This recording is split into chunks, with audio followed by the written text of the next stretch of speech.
Bien, queridos hermanos, vamos a comenzar esta reflexión. Primero haciendo un recorrido por la primera lectura, una lectura, como decía, muy hermosa, que tiene que ver con la confianza en Dios. Se basa precisamente en la confianza de Dios. Y esto podríamos hacer un recorrido por la palabra.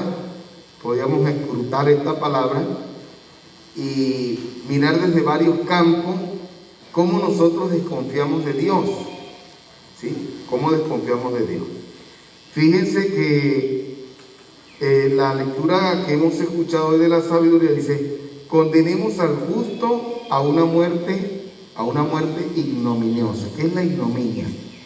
La ignominia no es otra cosa sino dañar la imagen de la persona, dañar la imagen de la persona.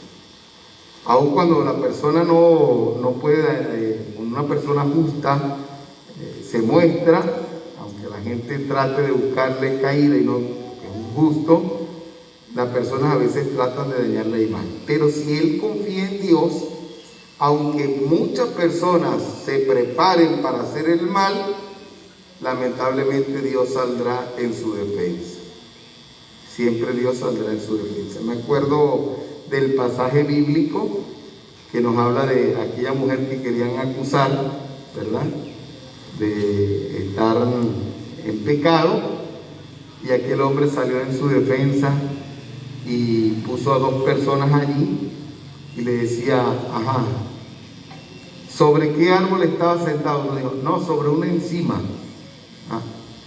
Lo apartaron. ¿Y sobre qué árbol estaba? No, sobre una casa. Se cayeron como dicen por ahí, se cayeron con los kilos, ¿eh? Estaban diciendo mentiras.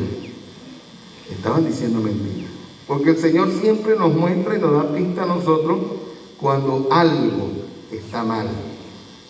Y el Señor nos muestra, el Señor siempre sale en nuestra defensa. Si Dios está conmigo, ¿por qué he de temer? Si Dios está conmigo, no puedo tener miedo. Si yo digo la verdad, y esto me hace recordar muchos momentos en el seminario donde llegaban a decirle a uno: mira tú, no, el que no la debe, no la teme. Si yo he hecho algo, bueno, demuestren que yo he hecho algo. Pero si no, nada me importa, porque sé que no he hecho nada malo. ¿Sí? Y así sucesivamente nosotros podemos pensar en lo que Dios va haciendo en nuestra vida, y pudiéramos pensar hoy cómo está nuestra confianza en Dios. Porque si yo confío en Dios, yo sé que el Señor me salvará y me dará la oportunidad de irme con Él. Esa es la garantía que Él me da.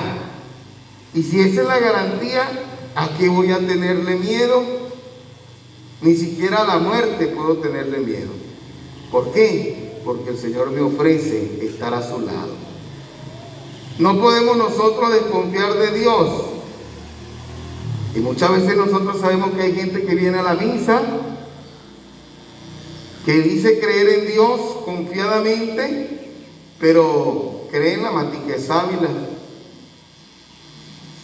No solo en la matica de sábila, va donde el curioso. No, padre, por si las moscas no. No, padre, usted sabe. Y nos van hablando de la envidia. No, es que hay mucha gente que es envidiosa, padre. Bueno, también para eso hoy hay una respuesta aquí, una respuesta clara, ¿sí? Porque aun cuando las personas tengan envidia, si tú confías en el Señor, nada de eso va contigo. Nada de lo que una persona pueda gestar para hacerte mal te hará daño.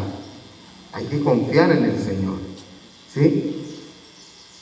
Recuerdo una vez una persona que decía que iba donde un curioso, no le dicen brujo. No, padre, yo fui donde un curioso, dice. Ajá, ¿y qué le pasó? Me dijo que yo estaba enfermo. Y ciertamente, padre, fui al médico y sabe el Señor. Le dije: no sabe nada. ¿Qué le dijo? Que está enfermo. Cualquiera puede decirle que estaba enfermo. Ahora, ¿le dio la cura para su enfermedad? No, Padre, entonces no sabe nada. Y es que no podemos asociar nuestra vida a algo mágico. No lo podemos asociar, porque Dios incluso nos muestra hoy la palabra que Dios permite muchas cosas para probarnos a nosotros, para probarnos a nosotros. La segunda lectura que hemos escuchado nos va diciendo de esta manera: hermanos míos, donde hay envidia, rivalidades, ahí hay desorden y toda clase de obras malas. Oiga, nos está diciendo, revisemos. Tenemos nosotros envidias, rivalidades, hay pleitos entre nosotros, debemos revisarlos. ¿Sí? Entre la familia, entre hermanos, hay rivalidades, hay que revisarse. ¿Sí?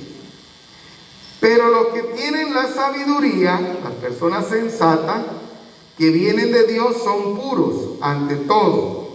Además son amantes de la paz, comprensivos, dóciles, están llenos de misericordia. Misericordia tiene que ver con perdón, oigan, y darán buenos frutos. Son imparciales, no van ni para un lado ni para el otro, no. Están siempre en el justo medio y sinceros. Los pacíficos siembran la paz y cosechan fruto de justicia. Esa es una persona justa. ¿Sí? ¿De dónde vienen las luchas y los conflictos entre ustedes? Pregunta para nosotros como familia, como cristianos, como católicos, como hermanos, como venezolanos, ¿sí? Como aquellos que formamos parte de una sola familia, los hijos de Dios. ¿No es acaso de las malas pasiones que siempre están en guerra dentro de ustedes? Ustedes codician lo que no pueden tener y acaban asesinando. Ambicionan algo que no pueden alcanzar y entonces combaten y hacen la guerra. Y si no lo alcanzan es porque no se lo piden a Dios. O si se lo piden a Dios, o si se lo piden y no lo reciben, es porque piden mal, para derrochar en placer. Hermanos, esta lectura nos invita hoy con claridad a revisar nuestras vidas, a ver cómo estamos nosotros y si lo que pedimos nos conviene, o si sabemos pedir o no sabemos pedir. Por último, el evangelio que hemos escuchado, fíjense lo que nos va diciendo el evangelio. En aquel tiempo Jesús le dijo a sus discípulos, en aquel tiempo Jesús y sus discípulos atravesaron Galilea, pero él no quería que nadie lo supiera, porque iba enseñando a sus discípulos. Había la necesidad de apartarse con los discípulos. Había la necesidad de educar a los discípulos de una manera aparte, ¿sí? Les decía, el Hijo del Hombre va a ser entregado en manos de los hombres. Le darán muerte y 3 días después de muerto resucitará. Pero ellos no entendían aquellas palabras y tenían miedo de pedir explicaciones. Llegaron a Cafarnaúm y una vez en casa le preguntó Jesús, ¿de qué discutían por el camino? Pero ellos se quedaron callados, porque en el camino habían discutido sobre quién de ellos era el más importante. Entonces Jesús, imagínense, yo escucho esta lectura, voy haciendo un breve recorrido y veo situado a cada uno de nosotros. Me veo situado yo mismo, no puedo hablar de los demás. Me veo situado, Monseñor, quiero este puesto, Monseñor, ¿será que es posible estar ahí cerca de usted, Monseñor? ¿sí? Porque pasa a nosotros como seres humanos, ¿sí? Pasa como seres humanos. O puede pasar también con los monaguillos, ¿verdad? No, yo soy el monaguillo mayor, yo soy el que mando porque soy el más viejo. Y resulta que el más importante es Miguel, ¿verdad, Miguel? ¿Ah? El más importante aquí es Miguel, ¿sí? Entonces, quieren ponerse entre los hijos. Es que no podemos hablar solo en un plano. La palabra de Dios abarca para todos. Entre los hijos, ¿cuántos hijos no hay celosos? Porque mi papá atiende más a este, porque mi papá quiere más a este, porque mi papá le dedica más tiempo a... ¿Sí? Pretexto. ¿Quién es el más importante? ¿Sí? ¿Quién es el más importante? ¿Para quién es el más importante? Bueno, el Señor dice quién es el más importante, ¿verdad? Entonces fíjense lo que le dice. Entonces Jesús se sentó, llamó a los 12 y le dijo: si alguno quiere ser el primero, oiga, Ana Luisa, si alguno quiere ser el primero, tiene que hacerse el servidor de todos. Si alguno quiere ser el primero, ¿verdad, Rubén? Si alguno quiere ser el primero, tiene que hacerse el servidor de todos. Ese es el primero, Rubén. No vaya a ser que Hanna diga: mire, yo soy la más importante, ¿verdad, Hanna? No, el que quiera ser el primero, tiene que hacerse el servidor de todos, ¿sí? Tiene que hacerse el servidor de todos. Y fíjense lo que hace Jesús. Después tomó a un niño, lo puso en medio de ellos, lo abrazó y le dijo: el que recibe en mi nombre a uno de estos niños, y cuando habla de los niños es porque un niño es inocente, ¿sí? Cuando habla y toma un niño es porque el niño es indefenso. Escuchen, hermano, es indefenso. Tomó a un niño. ¿Cómo es un niño? Un niño es vulnerable a tantas situaciones negativas, ¿verdad?, que hay dentro de nuestra sociedad. Entonces toma un niño. ¿Por qué toma al niño? Porque el niño es indefenso, vulnerable.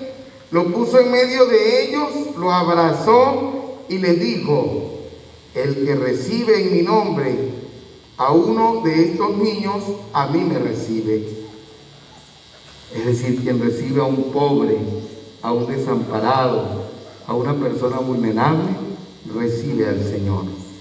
Y el que me recibe a mí, no me recibe a mí, sino a aquel que me ha enviado. Hermanos, hoy el Señor nos habla con claridad. Hay 3 cosas importantes por hacer. Hay 3 tareas que nos deja hoy la palabra. Primero, confiar en Él. Confiar plenamente en Él. Y segundo, revisar nuestras vidas para ver si nosotros no tenemos conflictos internos que nos llevan al desorden. Y por último, nos invita al servicio. Quien no vive para servir, no sirve para vivir. A Cristo sea el poder, el honor y la gloria por los siglos de los siglos. Ahora decimos: